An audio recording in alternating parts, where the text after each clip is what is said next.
Afande Samani. Naam. Kuna mfumo kaniambia nimpe binduki. Kwa hiyo nimpe, kaniambia atanipa 5000. Toka hapo. Nikamwambia niongezee 10,000. Toka. Ayuanda. Toka basi. Hautaki hela? Toka. Anakalio gumu.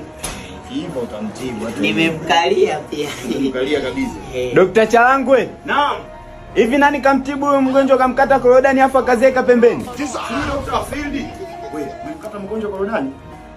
Ili yule pale mgonjwa akaja akasema gololi zake zimeharibika. Ndio nimemkata zile pale korodani, nataka nikamweke gololi hizi. Hivi ni daktari kweli wewe?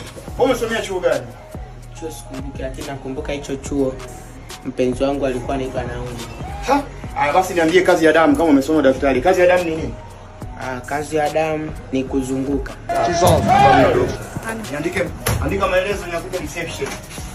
Meneja. Ona sasa. Yote sababu ya wazazi wangu. Mimi wazazi wangu kasema kipaji changu ni kulima. Akasema naweza nikatibu watu, na sasa nishamkata mtu korodani. Lakini mbona nimemkata hali?